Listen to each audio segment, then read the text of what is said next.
When German tanks faced impossible odds and still crushed the Allied advance. The Shadow of Dawn. June 13, 1944. Morning mist clings to the hedgerows of Normandy like a funeral shroud. The air smells of churned earth and diesel, of burnt cordite and fear. 7 days since the world changed. 7 days since Allied boots hammered onto French sand. 7 days since the Reich's Atlantic Wall, that fortress of concrete and steel and hubris, cracked like old porcelain. In the small French town of Villers-Bocage, roses still bloom in abandoned gardens. Shutters hang crooked on stone houses that have stood for 300 years. The cobblestones remember Napoleon, they remember revolution, they remember peace. They are about to remember something else. Somewhere in the woods south of the town, SS-Obersturmführer Michael Wittmann hasn't slept properly in 5 days.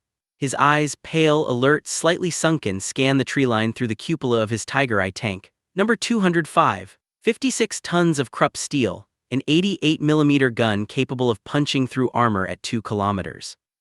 He is 30 years old, a farmer's son from Bavaria, a man who joined the military not for ideology but because there was little else for a young man in 1934. A man who discovered, somewhere between the frozen hell of the Eastern Front and the green hell of Normandy, that he was very, very good at killing tanks. By this morning, Wittmann has 138 confirmed kills, most of them Soviet T-34s and KV-1s burning on the endless steppes of Russia. He wears the Knight's Cross at his throat. His crew, gunner Balthasar Wohl, driver Heinrich Reimers, radio operator Werner Weber, loader Karl Wagner trust him with their lives. They have no choice, they are about to face the entire British 7th Armoured Division. The Desert Rats, veterans of North Africa, the men who broke Rommel. Wittmann's Tiger Company, officially the 101st SS Heavy Panzer Battalion 2nd Company, arrived in Normandy just yesterday. They drove through the night from Beauvais. Allied aircraft strafed them near Versailles. Mechanical failures left half the battalion stranded on French roadsides, engines smoking, crews cursing. By dawn on June 13, Wittmann's company has exactly 6 operational Tigers. 6 tanks. Against what intelligence estimates to be over 100 enemy vehicles advancing through the Caumont Gap, a 12-kilometer hole torn in the German lines by American attacks. The mathematics of war are brutal and simple. The Germans are outnumbered, outgunned, outflanked. The Panzer Division, one of the Wehrmacht's elite formations, is being hammered at Tilly-sur-Seulles. Reserves are non-existent, fuel is scarce, air superiority belongs entirely to the enemy. Every rational assessment suggests withdrawal, consolidation, retreat. Michael Wittmann doesn't retreat. At 05:30 hours his radio crackles. British armor is moving through Villers-Bocage, column formation, heading east toward Point 213, a ridge that overlooks the entire German defensive line. If the British seize that ridge, the Panzer's left flank collapses. Caen, already under siege, becomes indefensible. The entire Normandy front could unravel. Wittmann listens to the report. He looks at his crew. Wohl is cleaning his gun sight for the 3rd time this hour. Reimers is smoking, hands steady on the controls. Weber adjusts his headset. Wagner loads an armor-piercing round into the breech with mechanical precision. No one speaks. They've been here before, different country, different enemy, same mathematics. Wittmann gives the order, move out. The Tiger's Maybach engine growls to life, a deep, guttural sound that vibrates through bone and earth. Treads bite into soft Norman soil. The world outside the vision slit becomes a narrow rectangle of green and gray. They roll toward Villers-Bocage. Toward history. Toward a fight that will become legend, not because it changed the war, but because it proved something darker and more terrible. That skill and courage and steel can, for 15 impossible minutes, hold back an empire. They didn't know this would be the last time German armor would crush an Allied advance in open combat. They didn't know the Reich had 327 days left to live. They only knew the mission: stop the British, hold the line, fight. The morning mist begins to burn away. The sun rises reluctantly, as if ashamed of what it will witness. Michael Wittmann adjusts his throat microphone and whispers to no one in particular, "God help us all." The spear and the shield. To understand Villers-Bocage, you must first understand the man. Michael Wittmann was not born a warrior. He was born on April 22, 1914 in the tiny Bavarian village of Vogel, a place of rolling hills and dairy farms where the loudest sound was church bells on Sunday mornings. His father worked the land. His mother raised 5 children. There was no military tradition in the family, no ancestral swords, no portraits of uniformed ancestors. Just earth and sky and the eternal rhythm of seasons. At 20, Wittmann joined the Reichsarbeitsdienst, the Reich Labor Service, because jobs were scarce and the government promised meals and purpose. He dug ditches, built roads, learned discipline. In 1937, he volunteered for the Wehrmacht, eventually transferring to the Waffen-SS not out of fanaticism but because they offered better equipment and faster promotions. This was before the camps, before the atrocities, before history rendered all such distinctions meaningless. Wittmann's war began in Poland, then France. Conventional campaigns where the Wehrmacht's blitzkrieg tactics crushed outdated armies in weeks. He saw action but not glory, not yet. Glory, if we can call it that, came in the east. Operation Barbarossa, June 1941, the largest invasion in human history, 3 million German soldiers flooding into the Soviet Union like a steel tide. Wittmann was assigned to the Leibstandarte SS Adolf Hitler, one of the premier Waffen-SS divisions. His vehicle, initially a Stu-GII assault gun, later upgraded to the Panzer IV, and finally in early 1943 the Tiger I. The Eastern Front was not war as Europe had known it. It was something older, something medieval in its brutality. Villages burned, prisoners were shot. Winter came like divine punishment, temperatures dropping to -40, engines freezing solid, men's hands welding to metal gun breeches. And the Soviet tanks kept coming. T-34s, waves of them, cheap, simple, effective, manned by crews who had 10 hours of training and orders to ram German positions if ammunition ran out. The Soviets had numbers the Germans could not fathom. They lost 10 tanks for every German loss and considered it acceptable attrition. But the Tiger changed everything. The Tiger I was 54 tons of German engineering excess, overcomplicated, mechanically unreliable, fuel-hungry, difficult to repair. Its armor was nearly impenetrable to Allied tanks at standard combat ranges. Its 88 gun could destroy any enemy vehicle it faced. In the hands of a skilled crew, it was a battlefield god. Wittmann became one of those crews. At the Battle of Kursk in July 1943, the largest tank battle in history, Wittmann's Tiger destroyed 8 Soviet T-34s and 7 anti-tank guns in a single engagement. A month later, near Villers-Bocage's namesake in Ukraine, he knocked out 10 T-34s in less than an hour. His tactics were aggressive, almost reckless. Advance rapidly, fire from unexpected angles, withdraw before the enemy can coordinate a response. Speed and shock, he told his crew, make them fear you before they see you. By January 1944, Wittmann had been credited with 88 kills. He received the Knight's Cross. Then the Oak Leaves. He was featured in propaganda films, the tanned, smiling Panzer ace posing beside his Tiger, embodying the invincibility the Reich desperately needed to project. But behind the smile, Wittmann knew the truth. The Wehrmacht was bleeding. The Soviets were advancing. Allied bombers turned German cities into firestorms every night. The war was lost, not officially, not yet, but lost in the only way that mattered, mathematically.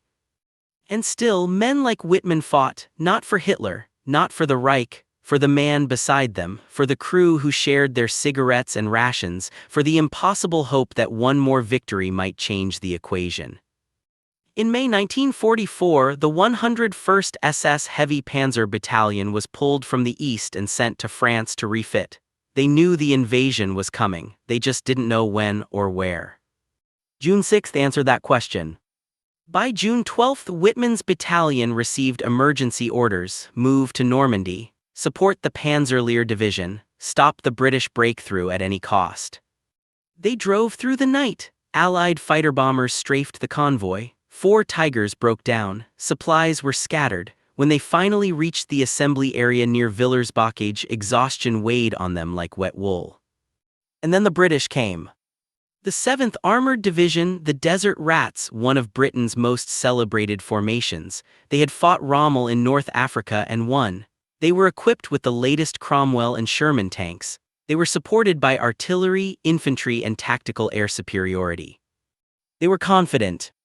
At 8:30 hours on June 13, the lead elements of the 22nd Armored Brigade entered Villers-Bocage. Cromwell tanks rolled down cobblestone streets. Half-tracks full of riflemen waved to cheering French civilians, officers consulted maps, radio operators relayed optimistic reports, town secured, no enemy contact, proceeding to point 213.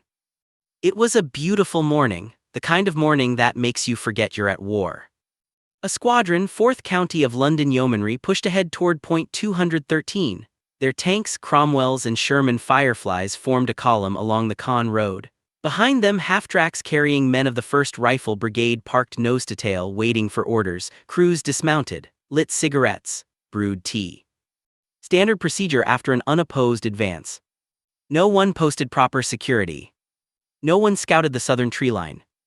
No one expected the lone tiger sitting in the woods 800 meters away, watching through a commander's periscope as the entire British column stretched out like a spine exposed for a scalpel. Michael Wittmann made his decision in 3 seconds. He turned to his crew, "We attack now." "Alone?" Weber asked. "The others will follow, we can't let them reach the ridge." It was insane, suicidal, a single tiger against an entire brigade. Balthazar Wohl, the gunner who had been with Wittmann since Russia, cracked his knuckles. "Target. Rearmost tank first, then work forward fast." The tiger lurched out of cover and onto the road. And hell came with it. 900 hours, point 213. The British don't hear the tiger until it's already firing. The first shot is perfect.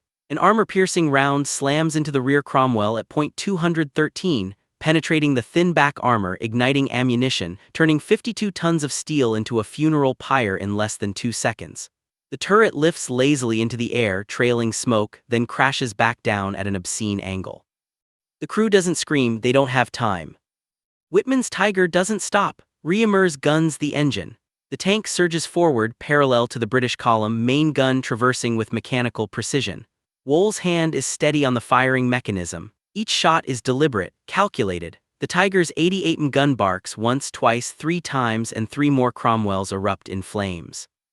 A Sherman Firefly, the only British tank with a gun capable of killing a Tiger, tries to reverse. Too late, Wohl puts a round through its mantlet. The tank lurches, smoke billowing from every hatch. 4 tanks destroyed in 90 seconds. On the road below point 213, Sergeant O'Connor of the 1st Rifle Brigade is riding in a half-track when he sees it, a gray shape moving through the morning light like something from a nightmare. He breaks radio silence, screaming, "For Christ's sake, get a move on, there's a tiger running alongside us 50 yards away." Panic spreads faster than fire. Riflemen scramble out of their half-tracks. Some try to set up PIAT anti-tank launchers, crude, spring-loaded devices that require you to be within 100 meters of your target. The Tiger's machine guns open up. Tracer rounds chew through canvas and flesh. Half-tracks explode. Ammunition cooks off in white-hot flashes. Men run into the hedgerows, into ditches, into the earth itself, trying to burrow away from the steel beast tearing their column apart. Wittmann doesn't slow down. His Tiger roars past the burning vehicles, past the screaming men heading straight for Villers-Bocage. At the edge of town, 3 M3 Stuart light tanks from the 4th CLY Reconnaissance Troop sit parked near a cafe. Their crews are inside, drinking coffee, trading rumors. They hear the shooting, see smoke rising from point 213. They run for their tanks. Too late. Wittmann's Tiger rounds the corner, 3 shots, 3 Stuart tanks transformed into twisted metal. One crewman, Lieutenant Bill Cotton, manages to bail out, his uniform smoking, his face black with soot. He dives into a garden and lies there listening to his friends die. Inside Villers-Bocage, the regimental headquarters of the 4th CLY realizes something is terribly wrong. Lieutenant Colonel Viscount Cranley, the regimental commander, jumps into his Cromwell. His driver throws the tank into reverse. Cromwells have a reverse speed of 3 miles per hour. Agonizingly, painfully slow. Wittmann's Tiger appears at the intersection. Wohl fires. The round enters through the Cromwell's frontal armor, which should have been its strongest point, and detonates the ammunition. Cranley survives, barely, stumbling from the wreckage with second-degree burns. Another Cromwell tries to hide in a garden. The Tiger drives past without seeing it. The British crew holds their breath, praying.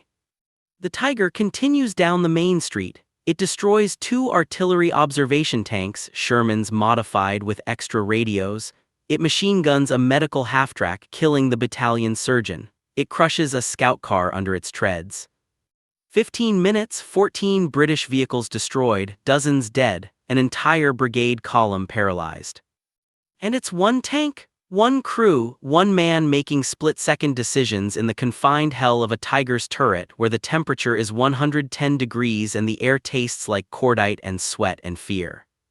Captain Pat Diaz, the 4th CLY adjutant, parks his Cromwell behind a barn and watches the Tiger roll past. His hands shake on the controls. His loader is whispering prayers. They can hear the Tiger's engine, a low, mechanical growl that sounds like grinding fate. Then it stops. The Tiger has reached the town square. It sits there, engine idling, turret slowly traversing, hunting. This is the moment when audacity meets mathematics. Wittmann is alone, deep inside enemy lines, surrounded by British armor. His ammunition is running low. His engine is overheating. One good shot in the side or rear will kill him.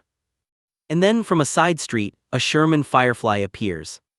The only tank in the British arsenal that can reliably kill a Tiger. 17-pounder gun, experienced crew, perfect angle. Gunner fires. The round hits the Tiger's frontal armor, sparks fly, metal groans. But the armor holds. The Tiger's turret snaps toward the Firefly. Wool doesn't hesitate. One shot. The Firefly explodes, its ammunition cooking off in a chain reaction that shatters windows across the street. Michael Wittmann's Tiger reverses back down the street, past burning vehicles, past terrified infantrymen, past the British officers who are only now realizing that their secured town is a killing ground. The Tiger vanishes into the southern outskirts. 15 minutes and 27 seconds. From first shot to final withdrawal. 14 tanks, 15 half-tracks and carriers, 2 anti-tank guns. 1 Tiger tank. In the silence that follows, broken only by the crackling of flames and the screaming of wounded men, Brigadier William Looney Hind, commander of the 22nd Armored Brigade, stares at the wreckage of his column. Someone asks him what happened. He doesn't answer for a long time. When he finally speaks, his voice is hollow. We've just been destroyed by 1 tank. The reckoning. Wars are not won by single actions. This is the lesson history teaches. The cold mathematical truth that generals whisper to ambitious lieutenants: 1 battle changes nothing, 1 victory means nothing if the war is already lost. Michael Wittmann's rampage through Villers-Bocage did not change the course of the war. It did not stop the Allied advance. It did not save the Reich. But for one morning, one impossible, blood-soaked morning, it proved something the Allies had begun to forget. That the Wehrmacht, even in retreat, even outnumbered, even doomed, was still capable of inflicting devastation. By 1,000 hours, the rest of Wittmann's company arrived. 5 more Tigers plus a few Panzer IVs from the Panzer Division. The Germans counterattacked into Villers-Bocage itself, trying to capitalize on the chaos Wittmann had created. The British by now had recovered from their shock. Anti-tank guns were positioned. Infantry established strongpoints. The narrow streets which had been a hunting ground for Wittmann became a death trap for the follow-on Tigers. The fighting was brutal and close, house to house, tank to tank at ranges of 50 meters. A Tiger was knocked out in the town square not by another tank but by a 6-pounder anti-tank gun manned by a crew of British infantry who held their fire until the Tiger was 10 meters away, then fired 3 rounds into its side. The crew bilayed out. German propaganda later reported them as missing in action. The truth was less heroic. They were captured, treated for burns, and spent the rest of the war in a prisoner camp in Wales. Wittmann's own Tiger, number 205, suffered a track hit and had to withdraw for repairs. He transferred to another tank and continued fighting through the afternoon. By 1400 hours, Brigadier Hind made the decision: withdraw. The position was untenable. The ridge at point 213 could not be held. Villers-Bocage would have to be abandoned. The British pulled back to a defensive position west of the town, a formation they called the Box, and dug in. The next day, June 14th, the Germans attacked again. This time the British were ready. Heavy artillery, coordinated infantry, air support. The German attack was repulsed, 15 tanks destroyed, dozens of men dead. Wittmann survived, but his battalion was shattered. On June 15, the British withdrew entirely from the Villers-Bocage salient. They had lost 213 men killed, wounded, or captured, 27 tanks destroyed, dozens of vehicles, and perhaps most damaging, the initiative. The scramble for ground, that chaotic first week after D-Day when both sides raced to seize key terrain, was over. The battle for Normandy would now become a grinding, attritional nightmare that would last 2 more months and cost tens of thousands of lives. Caen would not fall until early August, and only after 2 massive aerial bombardments reduced it to rubble. And Michael Wittmann, he became a hero. Goebbels' propaganda ministry seized on Villers-Bocage like a drowning man grabbing driftwood. Newspapers across Germany ran headlines, "One Tiger stops British Army." Wittmann was promoted, decorated again, paraded for newsreels. He hated it. In private letters to his wife he wrote, "They call me a hero, I'm just a soldier, I do what I must." What he must, as if duty were a prison, as if every kill was another brick added to a wall he could never climb over. 56 days later, Michael Wittmann died. August 8, 1944, near the village of Sintho, south of Caen, the war had moved on. The Allies had broken out of Normandy. The German army was in full retreat. Wittmann's Tiger No. 7, the same tank he had used at Villers-Bocage, was advancing with 4 other Tigers to delay a British push. They were ambushed. Reports vary. Some say it was a Sherman Firefly from the British 1st Northamptonshire Yeomanry. Others claim it was a rocket-firing Typhoon aircraft. The truth is lost in smoke and confusion. What is certain, Wittmann's Tiger took a catastrophic hit, ammunition detonated, the entire turret blew off, the tank burned for hours. All 5 crew members died instantly. Wittmann was 30 years old, he had 138 confirmed tank kills, he left behind a wife he had married on leave 2 years earlier, no children, no memoirs, no last words. His body was not recovered until 1983, nearly 40 years later, when road construction near Sintho unearthed the remains of 5 men in SS uniforms buried in a shallow grave. Dental records confirmed one of them was Michael Wittmann. He was reburied at the German War Cemetery at La Cambre, Normandy. Section 49, Row 3, Grave 120, a small stone marker among 21,160 others. The cemetery is quiet. Wind moves through the dark crosses. Visitors are rare. There are no statues, no grand memorials, just names and dates and the terrible arithmetic of war. The shadow of memory. 80 years later, Villers-Bocage is a peaceful market town. The streets have been rebuilt. The scars have been paved over. A small museum displays photographs and artifacts from June 13, 1944. Elderly French residents still remember the morning the tanks came, the sound, the fire, the chaos. And they remember Michael Wittmann. Not as a hero, not as a villain, as a man who fought in a war that destroyed everything and everyone it touched. This is the uncomfortable truth about Villers-Bocage. It was a masterpiece of tactical execution performed in service of a monstrous regime. Wittmann's skill cannot be separated from the swastika on his tank. His courage cannot erase the atrocities committed by the organization he served. And yet, to study Villers-Bocage is to confront something deeply human, the realization that valor and horror can coexist. That men can fight brilliantly for evil causes, that history is never as simple as we want it to be. The British soldiers who died on June 13 were not cowards. They were professionals caught in an impossible situation, advancing into terrain that favored defenders without adequate reconnaissance against an enemy whose desperation made them reckless and deadly. The German soldiers who fought at Villers-Bocage were not supermen. They were exhausted, undersupplied, and fully aware they were losing the war. But they fought anyway, because retreat was not an option and surrender was not in their orders, and the man beside them depended on their courage.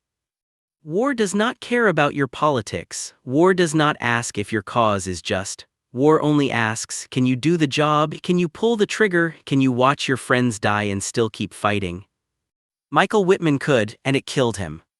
There's a photograph taken 6 days before his death. Wittmann is leaning against his Tiger, smoking a cigarette, smiling at the camera, but the smile doesn't reach his eyes. The eyes are hollow, exhausted, old. He was 30 years old. He looked 50.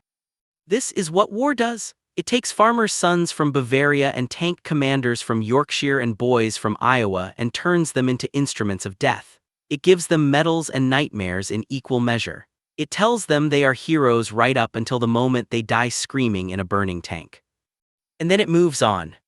The Tiger tanks are gone now, melted down for scrap or sitting in museums behind velvet ropes. The men who crewed them are dead, all of them on both sides, by old age if not by war. The hedgerows of Normandy have grown back. The towns have been rebuilt. The world has moved on. But memory remains. And memory is a complicated thing. We remember D-Day as the beginning of liberation. We remember the Allied advance as inevitable. We remember victory as clean and heroic and just.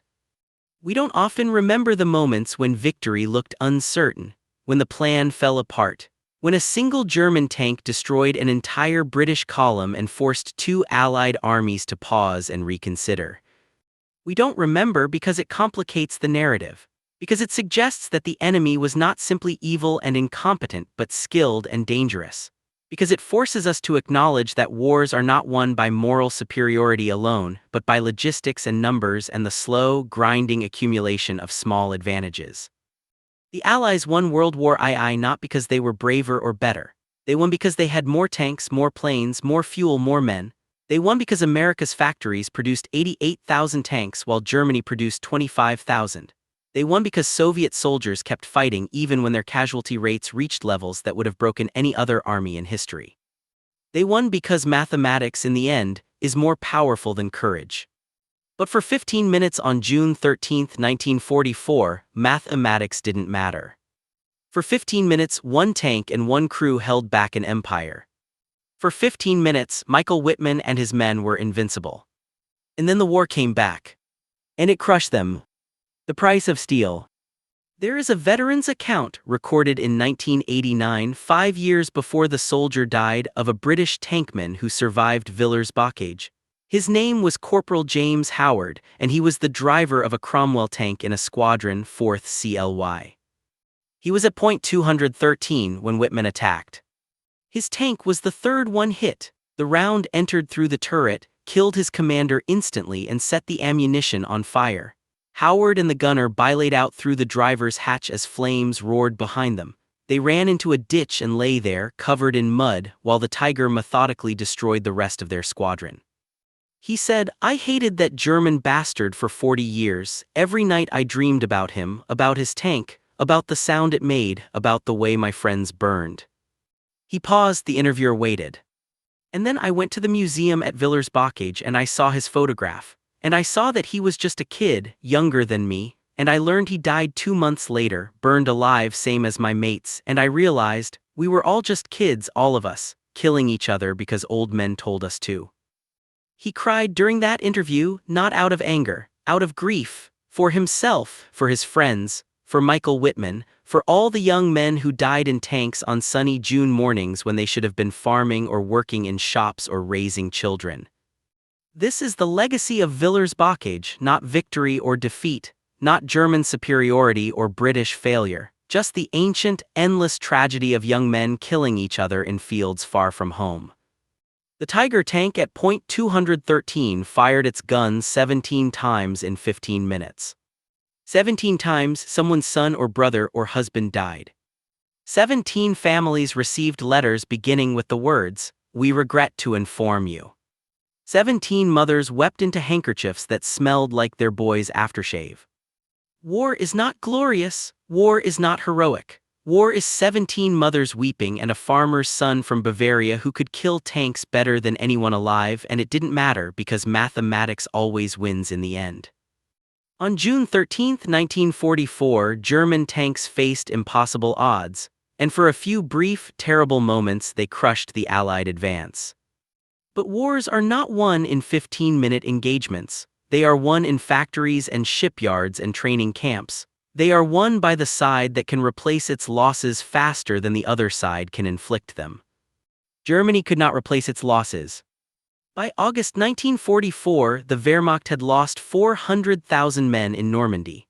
By May 1945, the Reich was ash and rubble. By the next generation, the Tiger tanks were museum pieces and Michael Wittmann was a footnote in history books. And Villers-Bocage, it's a market town. They sell cheese and wine. Tourists take photographs of the memorial plaques. Children play soccer in the square where tanks once burned. Life goes on. It always does. But on quiet mornings when mist clings to the hedgerows and the light slants low through the trees, you can almost hear it, the growl of a Tiger's engine, the crack of an 88mm gun, the screaming. And if you stand very still in the graveyard at La Cambe among the dark crosses and the weathered stones, you can read the names: Wittmann, Wohl, Reimers, Weber, Wagner. And the British graves, too, at the Bayeux War Cemetery, row after row of white headstones, same age, same war, same ending. They were enemies for 15 minutes. They've been silent together for 80 years. History remembers the victors. It writes their names in bold letters and builds monuments to their sacrifice. It calls them liberators and heroes and the greatest generation. And it's true, they were. But history also whispers the names of those who fought and fell on the other side, not to glorify them, not to justify their cause, but to remember that they too were human, that they too loved and feared and bled. That courage does not belong to one side alone. That the enemy is not a monster. He is a farmer's son from Bavaria with pale eyes and a steady hand and nightmares he can't talk about. He is 30 years old and he will be dead in 56 days, and his wife will never remarry and his name will fade from memory except for one impossible morning when he held back the world. This is the story of Villers-Bocage. Not a story of German triumph, not a story of Allied shame. A story of steel and fire and young men dying far from home. A story that history remembers in a whisper, not a shout. A story that ends the same way all war stories end, with silence and grief and the terrible knowledge that it could all happen again. The sea carried their victories, the earth swallowed their bodies, the wind erased their footprints. But the echoes remain. In hedgerows and cemeteries and museum displays behind glass. In the memories of old men who wake at night, sweating, hearing engines that stopped running 80 years ago. In the questions we still ask: could one tank really do that? Could one man? The answer is yes and no, and it doesn't matter. Because empires fade, tanks rust, heroes die. But the stories endure. And as long as someone remembers, as long as someone reads the names on the stones at La Cambe and wonders who they were, then Michael Wittmann and his crew are not gone. They are here in the telling, in the silence between words, in the long shadow cast by a Tiger tank on a June morning in 1944. They ruled the battlefield for 15 minutes. And then the war swallowed them whole. As it swallows all of us in the end. Michael Wittmann, 138 confirmed kills, killed in action August 8, 1944, age 30. Battle of Villers-Bocage casualties: British, 213 killed, wounded, captured. German, 104 killed, wounded, captured. The war in Europe ended May 8, 1945. Neither side remembers Villers-Bocage as a turning point. But everyone who fought there remembered it for the rest of their lives. Fade to archival photo: a Tiger tank in Normandy, crew visible on the turret, one of them is smiling. They lost the war, but for 15 minutes, they ruled the world. End.